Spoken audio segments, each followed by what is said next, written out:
Hello and welcome to Jocks TV. Hope everyone's keeping safe and well. I'm Fran McCullough and I'm joined by Hugh Lyons for a quick recap on our first episode of A Moment in Time, and we'll also preview the second episode of our series. Well, Hugh, how's things? Not too bad. Fry yourself? Yeah, keeping good. All is good, I suppose. Keeping the head down. Has to be done.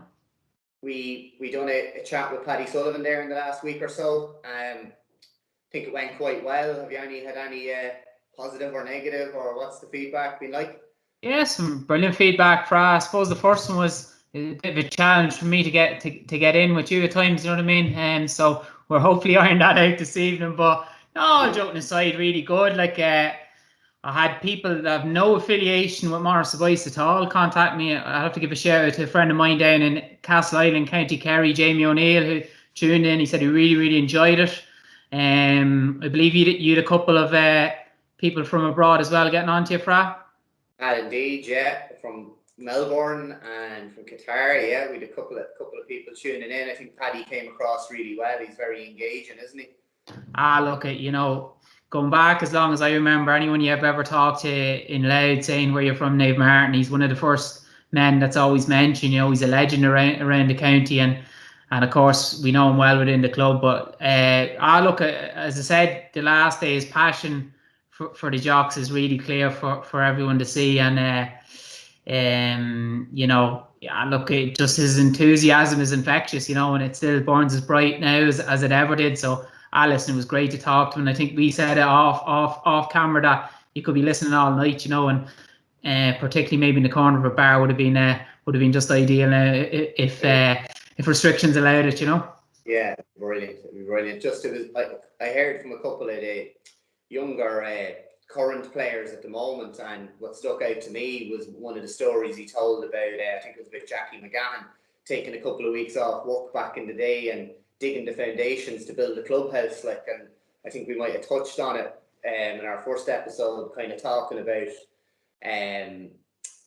some of these younger guys just thinks that it was always there, never really had to think about how it came about, or how the building of the clubhouse came about, and I thought that was really good.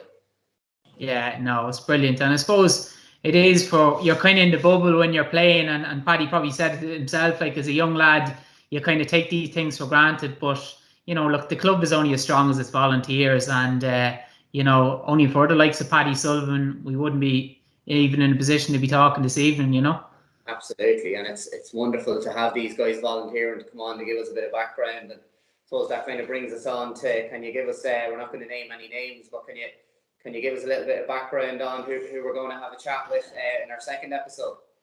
Yeah, well, no more so than Paddy. I suppose this guy, there's an argument you put forward that he was kind of the first Jock superstar, maybe. Very synonymous around the county. I'd say even in the province, really talented footballer. Has links, I suppose, without giving away too much, has links with all three of the Jock successes from junior, intermediate, all the way up to senior. So really looking forward to this week's episode. And listen, I think people, he's an extremely popular figure in the community, and I think people will really engage with it. Yeah, and we may have an exclusive on the night as well, that I don't think too many people would have known before now. So I'd be advising you definitely tune in to listen to the exclusive bombshell when I heard it, to be honest. I don't know about you. Well, I tell you, I rang this guy a couple of weeks ago to send out would he be interested in coming on, and I suppose anybody that knows him knows he's an incredibly humble fella, and was probably a little bit embarrassed to be asked. But during the course of it, then he rang me the following week just to confirm, and he says I was driving back from work at the time, and I had to nearly pull over the car when he told me that he had an exclusive for us. So yeah, it was a great shock, but I think very interesting, and definitely, as he said to me, it's probably something not a lot of people know about. So that's exactly what we're looking for, with Jocks TV. Brilliant, yeah. So look, don't forget to tune in over the next couple of days when the interview goes up for the second episode in our series, A Moment in Time. And of course, membership is due at the moment. You can go online and have a look at the different packages that suits you and your family best to join in. Also, keep trying to support that club lotto at the moment. Obviously, with the local pubs being shut down, it's hard to get the access. But again, you can do it online. Go to Mulroy's, to your stores, Raymond Lamb Butchers. You'll access the lotto there, reader, if you prefer to do it that way. And again, if anyone would like to get in touch regarding sponsorship of the club in any way, we're open to a chat. And again, if anyone would like to put their name forward for sponsoring Jocks TV, that's all open to a chat as well. So stay tuned for our second episode. Thanks for joining me, Hugh, and we'll talk to you soon. Thank you.